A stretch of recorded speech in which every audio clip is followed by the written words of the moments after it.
And it's just such an amazing collection. We're really working towards getting some of it restored, and then we need to get the right conditions in the museum to do a really good display, because it covers such a great span of Egyptian history. We've got pieces from almost every sort of period, so we could do a really good representation of Egyptology within the Museum of Wigan Life. So we're raising funds to get some cases and lighting sorted so that we can put these on display. Now we've got the space to even just get this out. We literally in the old stores wouldn't have had the room to get things out on the table like this, so working on them was very difficult, and even photographing some things was quite hard.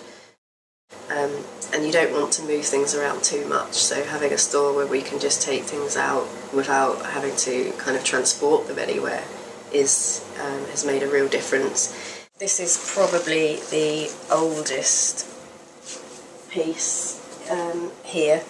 It's a pre-dynastic basalt pot. Unknown what it would have contained.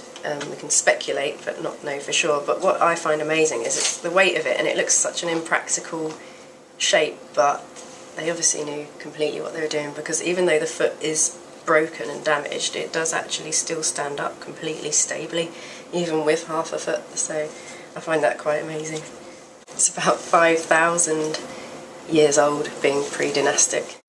These necklaces would have probably not have been necklaces, they would have been part of a net that was placed over the mummy, and this one is mostly made of faience, which is sort of an Egyptian bluey green glass, and it has a piece of original mummy cloth still attached. This one is probably made up of a collection of beads taken from a tomb, possibly strung together as a Victorian tourist sort of souvenir. But they are Egyptian beads from a tomb, which is quite interesting. This is a Shabti figure, which is quite worn. Some of the hieroglyphs are all but worn away now, but you can still see some on the edge and on the front, wearing the duplex wig. And Shabtis would have been in the tomb to represent servants for the deceased in the afterlife. So in some tombs there would have been thousands of small Shabti figures, and then some of the larger ones like this as well. This is a 21st dynasty, so around 900 BC, example of a yellow coffin.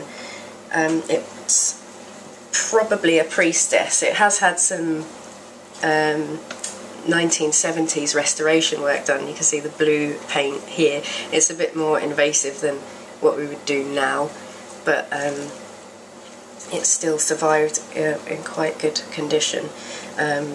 Some of the original paintwork and detail has gone, but we're working with Horus Egyptology Society as well, and to interpret this a little bit more.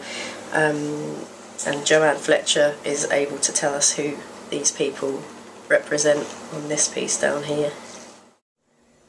This is more or less the star of the show, sorry to all the other objects, but it's an 18th dynasty, very unusual and quite rare death mask, gilded gold base, and the eyes that are really unusually polished are obsidian black piece. But what I love about it as well is that they've even got the little red corners, so it's quite human. And it's just a fantastic piece, and it's possible that it may be only one of 5 like it in the world, not just in the UK. So it's really important, and it's absolutely amazing that Wigan has this in the collection, and that it's been here since 1924. So really would love to get this displayed, because it's such an amazing piece. And it's just so beautiful. When I lifted the lid off the box and I saw it for the first time, it was one of those moments that you don't get that often.